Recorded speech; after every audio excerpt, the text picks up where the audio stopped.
Every other promoter out here is a scumbag. That's why.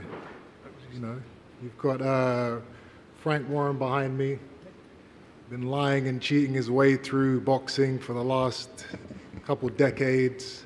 Wow. Sued me for a couple $100,000 a few years ago, so obviously I was never going to go with him. You know, the guy's a scumbag. Calais Sauerland, you know, had me locked up. Speak up, I can't hear you. Calais Sauerland had me locked up in a terrible contract for the last few years, squeezing money out of me at every opportunity. Scumbag.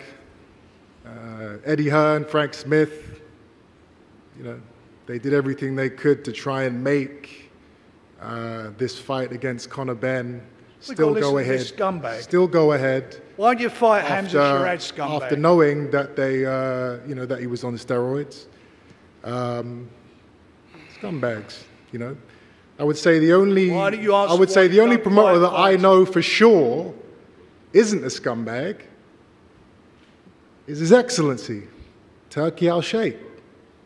You know, this is a man who isn't trying to take money from fighters.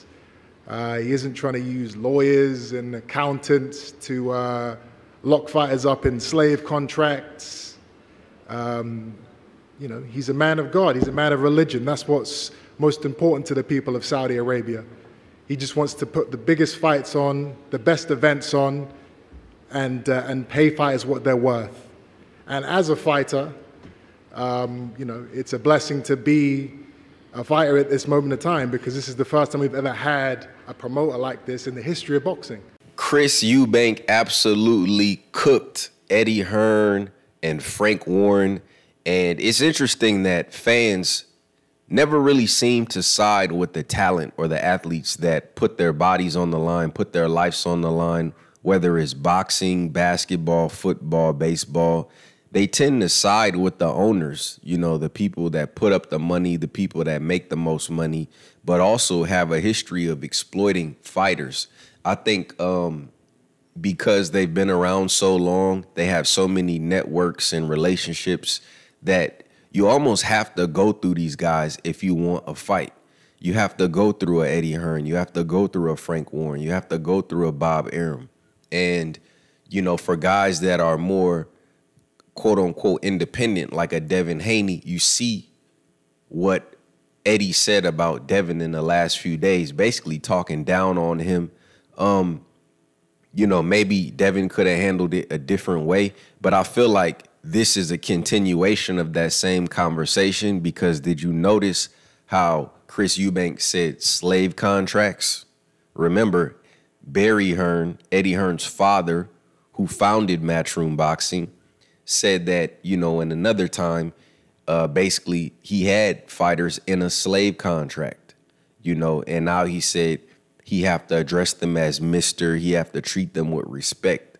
So typically when fighters say stuff like this on the card of the same people that are putting on the card, they get beat the F up, right? So I'm curious to see what happens with Chris Eubank. It may not end well for him. He might be robbed. Who knows? But I'm just saying it typically when you speak up like that, especially on a card, you get your butt handed to you, right? So he did praise Turki Al-Sheikh. Maybe this was an attempt to elevate Turki Al-Sheikh in the minds of the boxing public and potential fighters that, you know, kind of like when Suge Knight said, if you don't want your manager or whatever all in the videos dancing, then come to such and such, right? Come to Death Row. That we all know what he said, right? So maybe that's what it is. Maybe that's Chris Eubank doing a little advertising for Turki Al-Sheikh, right? Because at the end of the day, business is business. The person that cuts the check is never going to take home less than the person that's receiving the check, right? First me, then you. And that's typically how it works. You look at, you know, football with the players like Jerry Jones, and then you have Dak Prescott, you have CeeDee Lamb. Well, this got to work for me first, then it can work for you. And that's no different than in basketball when it's time to pay a free agent. Chris Eubank, you know, it's not even just about him, right? Or that he said it. He's just simply the manager, right? But he said what many fighters have said over the years, right? You get pinched in contracts. You get signed in these like slave contracts. You know, in the music industry, they call it a 360 deal, right? You get shelved, right? And, you know, Shakur Stevenson comes to mind because I feel like they didn't do Shakur Stevenson any service when they found out he was leaving Top Rank. When they found out he was leaving Top Rank, they gave him some very lackluster fights. And again, same thing with Terrence Crawford. When Bob Arum said he could build a home in Beverly Hills with the money he's lost on Terrence Bud Crawford. So when you look at, you know, that, I mean, there's a book called $40 Million Slaves for a reason, right? You assume because these guys get paid a lot of money that, you know, it's ideal, but yet once they get paid all of that money or once they sign these contracts, they basically tied. You know what I mean? They tied down, they locked in. So I thought it was the reason why what he said stood out is because most fighters won't say this, right? Most fighters won't say this. Most fighters can't say this, or they're not allowed to say this, right? So that's why it stands out more than anything, because everybody knows or everybody feels that it's true. Everybody can sense that that's true, right? That talent is exploited, whether it's in the music industry, whether it's in athletics, sports, it's all the same, right? But the people that are behind the scenes cutting the check, they profit the most. Now, in boxing, it's a little different because the promoter is a lot of times front and center. But overall, man, you know, shout out to Chris Eubank. I know he's been around Devin plenty. I remember when I went to the gym, you know, Chris Eubank was training there. So, you know, I definitely think he's seen Eddie's interaction with Devin and how he handled it. You know, for Eddie to talk down on Devin, if you thought Devin handled it wrong, then you should have been a shining example of how grown men handle things, right? Yet Eddie got very childish in his spat with Devin, right? Very, very negative, right? And so for you to be 20, 30 years older than Devin or whatever the case may be, maybe you should have set the example of how Devin should handle it, right? But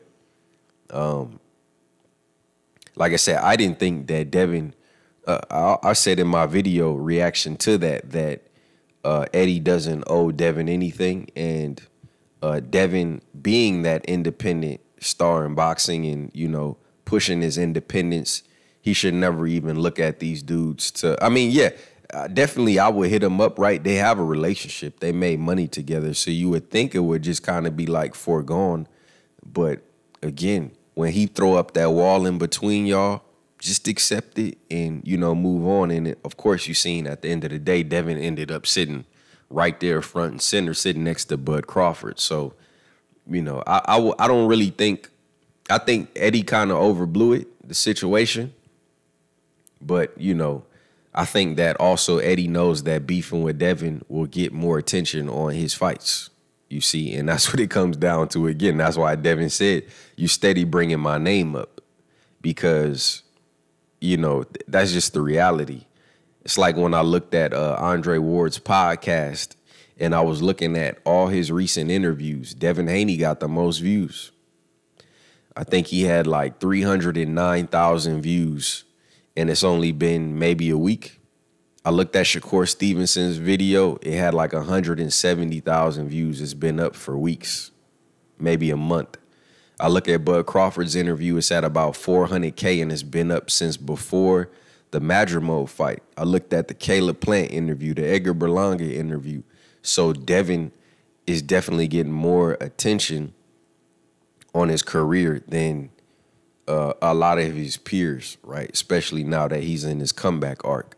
But anyway, let me know what y'all thought about Chris Eubank lighting up Eddie Hearn and Frank Warren And what do you think will happen in his fight coming up? Actually, I don't know if I said it was this weekend, but it was for the Better BF B-Vol card, right, which is October 12th. So let me know what y'all think in the comments. It's the baddest brand in the lane, CHAMPSIDE.